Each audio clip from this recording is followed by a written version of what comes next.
Okay, YouTubers, this is the Angry Prepper. So, first of all, yes, I'm in a hotel room. I'm actually in Jersey somewhere. Fucking, I don't know, Linden, New Jersey or Rahway, whatever. One of the armpits of fucking New Jersey. So, looking into a new venture. Anyway, it's not the point of this video. The point of this video, guys, is that we're going to talk about what's going on in Ohio. I had an idea what was going on in Ohio, but I didn't think it was that bad.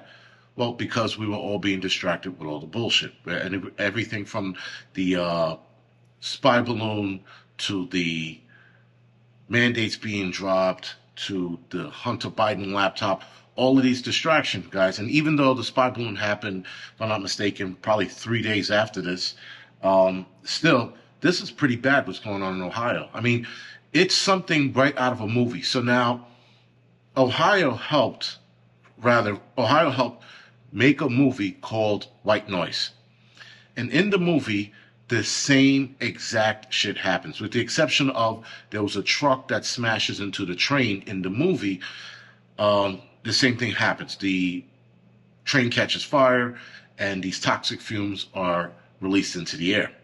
And it was almost identical to White Noise, what's happening in Ohio, East Palestine, Ohio. So East Palestine, Ohio, and the movie White Noise with Adam Driver, if I'm not mistaken, identical, guys. People within a 1 mile radius, though, in real life in East Palestine had to evacuate or were advised to evacuate. I don't think they were forced. In the movie, they were told to evacuate as well, but they were like a lot further away. But anyway, still, I'm going to do a prepper movie critique on White Noise. White Noise only has, I think, the first act of the movie, the first hour, is that whole disaster, and then the second hour, it gets weird. But we'll talk about the first hour. We'll get back to that in a second. So anyway, guys, what's going on in Ohio is really bad. People, I guess, need to be paying more attention to it, especially if you live downwind of this situation. Now, a lot of the officials were saying that the air was clean. Clearly isn't, guys. There's no such thing as clean air when you have toxic chemicals spilled and released into the atmosphere. No such thing. We had Christine Whitman, who was a New Jersey governor, who sat there and lied about the 9/11 air being clean. And it wasn't. And look at all the people dying of all these cancers and shit now. So anytime an official tells you it's safe, it's the opposite, right? And if they tell you it's not safe, it's probably the opposite of that, probably. So 150 cars derailed February 3rd in East Palestine at around 9 o'clock at night. So for whatever reason, the train car derails and seemingly bursts into flames, releasing these chemicals, these toxic gases into the air. So I'm going to tell you something that the officials seems like they admitted to later on Fox News. I'll get into that in a little bit. But the gases that were on this train, guys, were, first of all, most if not all the gases were carcinogenic. So carcinogenic means that they're bad for you. That's all you need to know. And a lot of carcinogenic hazard materials can cause cancer, tumors. Immediate reaction is irritation of either the skin, the eyes, the lungs. So it's just bad, right? So to sit there and break it down, it's bad. But these were the chemicals that were on the train. Vinyl chloride, which is a colorless gas, which is used to make PVC piping, wire coverings, and things of that nature. It's highly flammable and is, like I said, a carcinogenic, has long-term health effects, and can cause liver cancer, brain and lung tumors. This one's called butyl alkylate, which is a clear liquid that's used to make paint and sealants and adhesive. This is also very flammable. Immediate reaction is skin, eye, and respiratory irritations, and can cause permanent lung damage. This other one is 2-ethylhexyl chrylate, colorless liquid used to make paints and used in plastics. Can cause immediate skin and or respiratory irritations, and it's a carcinogenic, so it probably can cause cancer, though I didn't see that anywhere on any of the websites I read. ethylene glycol monobute. I'm pretty sure I'm wrecking all of these, but you should see the name underneath each one of them, each one I announced. It's a colorless liquid that's used for paint, solvent, and inks. This one has can cause permanent injury as well. Highly flammable. Immediate reaction is irritation of the eyes and the nose, and ingestion, which can cause headaches and vomiting. Now, these people are hanging out in this area for a long period of time with this cloud, guys, that looks like storm clouds, but it's not. And again, in the movie White Noise, so much of the pollutants released, the toxins released into the air, that it looks like storm clouds in the movie. In real life, it looks like storm clouds in East Palestine.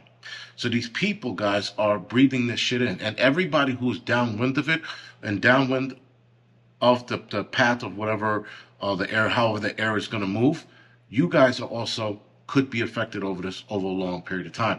Keep in mind, guys, the government, the officials will tell you, oh, the air is clean. This is not enough to make you sick. Bullshit. A lot of these people, probably in the next 5 to 20 years, are going to come down with something. They're going to fucking come down with cancers or some weird tumor. And if they're young, they might not be able to have kids in the future, right? With these mixtures of chemicals in the air together, guys, this is a bad problem for people who live there. Now, the wildlife in the area are dying. Frogs and fish are turning up in rivers and lakes. Dogs and pets, rather, are getting sick. I haven't heard of any dying, but I'm pretty sure they will soon. Birds are going to be next. You're going to see a lot of birds laying on the ground in that area soon, if not, I would say within the next couple of weeks. Again, the media is not covering this because we're worried about things in the sky, whatever those things are. Now, a lot of people are sitting there saying that's a cover-up for this. No, because this is in Ohio, guys. Not a lot goes on in Ohio, and not a lot of people care about Ohio. So it's probably why it's not being reported. Now, it was initially reported when the train derailed, but all of the events that are occurring after that have not been spoken about, and you had to dig deep to find out what else is going on. And if you go on certain people's, I guess, Twitter accounts or Instagram accounts who live in East Palestine, Ohio, you will see videos of this atrocity going on as they speak. All right, so this next part, guys, I have to read to you because this is something that officials had said they did with the chemicals. Now, I thought that initially the train derailed and, tipped over or whatever and had a spark and this shit went up in flames. That wasn't the case. So what happened was originally as the train derailed, the gases were leaking out and fuming into the air, and the officials in that area decided to ignite the substance, the material, and have a controlled burn in the area, which didn't make sense. I mean, I sort of see the logic, but it still doesn't burn off that way. And I'm like, I'm a fireman, and I fucking know that this stuff could still get out into the atmosphere, even though it doesn't burn 100%, and it's still carrying itself over the air. So this is what was reported in Fox News, which I know a lot of people don't really follow Fox News, but nonetheless, this is what they said. The train derailment in Ohio that spewed out boiling gas prompted officials to then burn vinyl chloride in 5 tanker cars in an attempt to dispose of the toxic chemical in a controlled setting. This has prompted a water utilities as far away as West Virginia to take added precautions as health concerns mount. So people in the area are now concerned. When the train car flipped over and you saw that massive amount of fire, that's concerning. Now, a lot of these people do not know why they didn't bug out. A train car derails with toxic gases on it. And even so, guys, even if you do not know what it is, but you can see that cylinder-shaped train car laying on its side, leaking something, it is better to assume it's bad for you and get the hell out of there than stick around and be in wait to told to leave, which you should never wait and be told by anybody's official to leave. If it's just water or something harmless, then it is. But at least you got out of there ahead of time. Waiting for these people to tell you after they ignited, stupid. So interestingly enough, guys, this is not getting enough media coverage. A lot of us are seeing this on Twitter, Instagram, probably Facebook.